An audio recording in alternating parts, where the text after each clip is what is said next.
see what they got for books. Also gonna poke around, see what they got for home goods, see what they got out there today. Typically it's good as soon as they open, but I'm a little bit early. So I'm gonna go into Walgreens and see what Walgreens has. It's right next to the Goodwill, so be a good, hopefully we score some stuff. It's a good 20 minutes before I gotta be at Goodwill, so all right, stay tuned. Wow, so Walgreens was a bust. They're eyeing me like a hawk, so I couldn't record anything, so all right, let's go to Goodwill. We have arrived. Got a lot of great deals. I think I got about 75 books. 75 books. I have one book in here, has a million rank that'll make me 75 bucks back, which is what I spent. So one book makes the money back, rest is profit. So 66 books. 66 books, $75. What is that? $1.25 a book, if that. So going to the Goodwill outlet is what is best for books, unless you're buying in bulk or you have a good Goodwill store, whatever. $1.25 for these big books is great. You know, you can find a ton of textbooks. So what happens with these stores is, if they don't sell in the store, I think it's if they're in the store, they don't sell for 6 weeks and they go here, and then you buy it by the pound. If you don't have one of these stores by you, travel, spend a weekend, go to them. Especially for new sellers. Books are great. You're not gated. I mean, there is some that you are gated in, but I mean, it's less than 1% of those books that you're gated in. So it's the best bet for new sellers, and it's the best bet for profitability. If you're trying to build your business and you're trying to build your capital that you have, and you need a lot of working capital when it comes to Amazon. You have to be able to continuously feed the beast. Amazon takes a ton of product to be able to, you know, do good sales. So I've set a goal for myself for this week.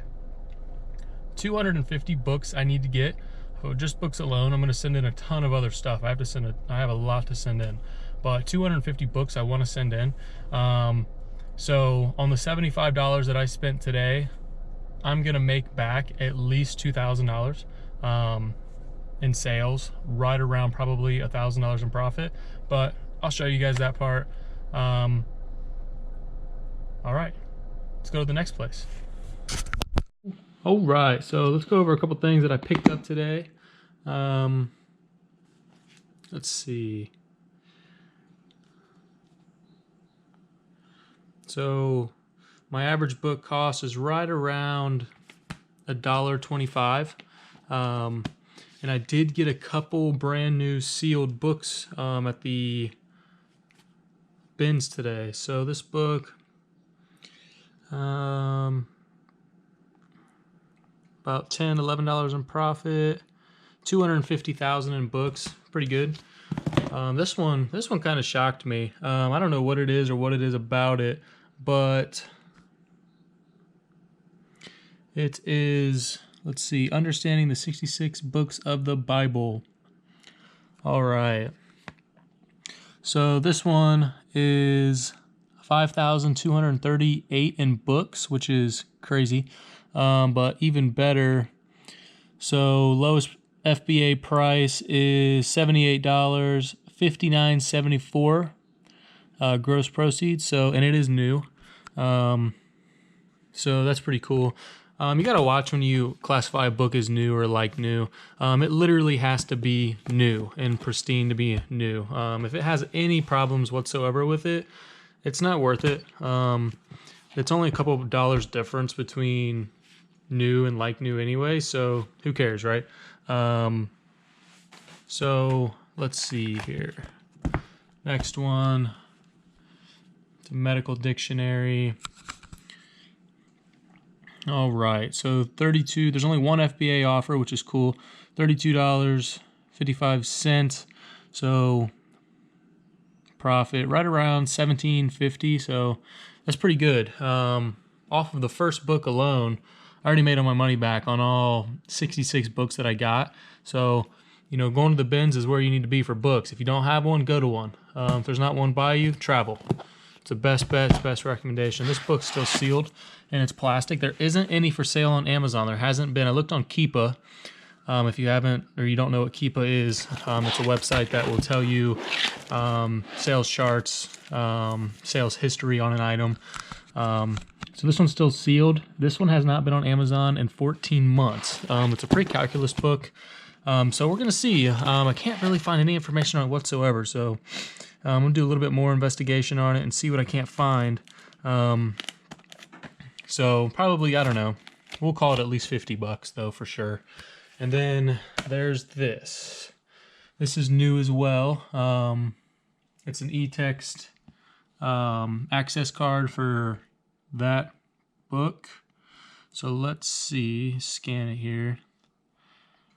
All right, so it's got a 1.9 million in rank in books.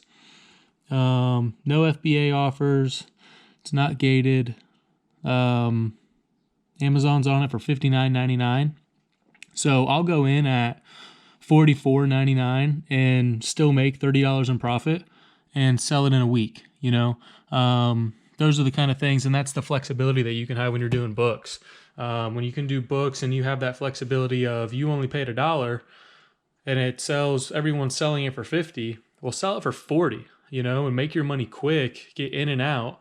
If you have a repricer set up, then you can be in and out and, you know, have your repricer fight for that buy box for you. And hopefully you sell it 10 times faster than everybody else. So, all right, so let me get all this put in an inventory lab. Stay tuned. So as I was scanning in my shipment, I thought of a quick tip. So books that are new, books that have high value. High value to me is anything over $50. Okay, here's a quick tip. For any of you that have done Amazon or maybe you're just starting out, Amazon damages stuff. They damage quite a bit of my stuff. Sometimes once a week, sometimes 5 things a week I'll get reimbursement for because they were damaged. Now, that may not always be the case, but why risk it, right?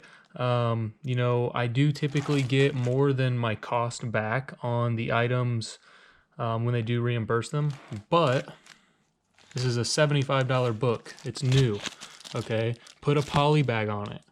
It may not save the whole world, but for anything that they're gonna damage with a book, I'm gonna assume that this poly bag with my label on it, because I label all my items, I don't typically do commingled inventory. This poly bag is gonna save any damage that they might think that they did. You know, this is a $60 book access card. Okay, poly bag it. The poly bag costs 20 cents. If you don't have poly bags, you don't want to invest in the poly bags, have Amazon do it. I'm pretty sure it's 20 cents a poly bag for them to do it. It's worth it. 20 cents can save you a $100 book that they damaged because it was sealed shut and they dropped it, and you know, now it's not, it wouldn't be sealed anymore, but that poly bag saved it. So keep it in mind. You don't have to utilize that just for books. Utilize that for a lot of different things. Like I said, anything over $50. If it's less than 50 bucks, I really don't care. I have thousands of things in Amazon's warehouses. I don't have time to polybag everything, and I don't recommend that you do. But just keep it in mind, especially anything that's sealed, has a plastic wrapper on it, polybag it. All right. Ran out of boxes. Had to come to the Home Depot. I come all the way up here and they're out of the both kinds that I use.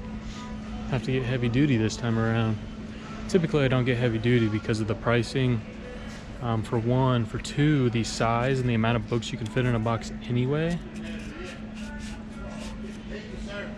is only so much. You can only fit up to 50 pounds in a box, or you can only send in to 50 pounds.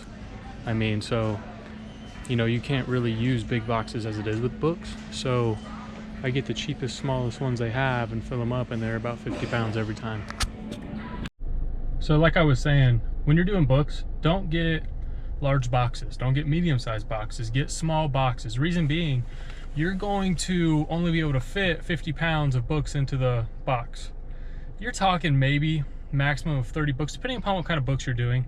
If you're doing novel books, which if you're doing FBA, I highly doubt that you are, unless you're doing brand new ones, you're not going to be able to ship in a large box anyway, or if you are, you're going to fill half the box up, and then you're going to fill it with packing paper or bubble wrap, whatever, wasting money on supplies, and then you're risking the damage of the books, right? They're going to pounce around in those boxes. It's not worth it. So I always get extra small or small boxes from Home Depot. They're 77 cents and 88 cents. That's super cheap. Cheaper than anywhere else. Lowe's doesn't carry those size boxes that I get. If they do, they only come in heavy duty. I can't remember. It's been a while since I've been there, but they're just not worth it. Walmart doesn't carry them, and anywhere else is too expensive. So Home Depot is really the only option, at least around me. So that's the best bet always for not only protection, but supply costs. Keeping supply costs down gives you more capital, more revenue to be able to buy more product, to be able to make more profit. So, all right, stay tuned. We get back and finish up this shipment and show you what I made. All right, so I got the shipment put into Inventory Lab. So I'm only sending in 60 books.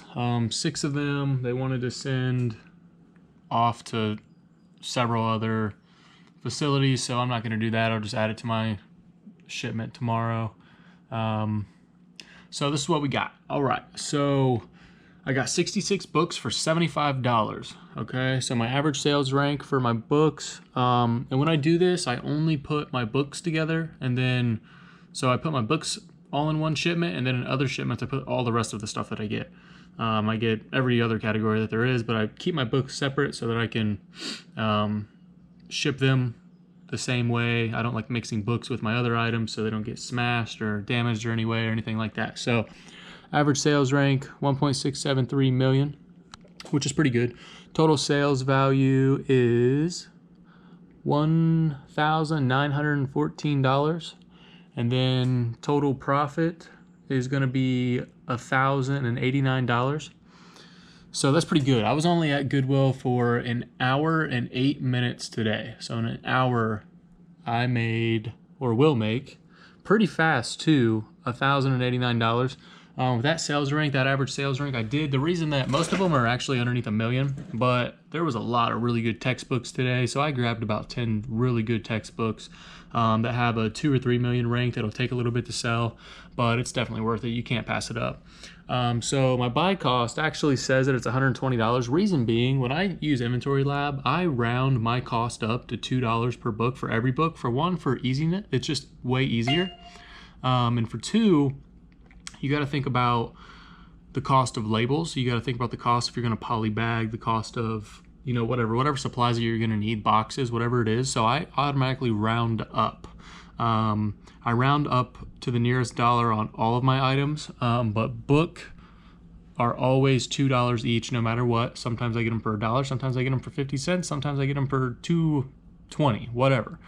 It rounds it out. It's a way easier number to keep track of, and it's something that I know. So that wraps it up for today, guys. Thanks for watching. Like, share, and subscribe.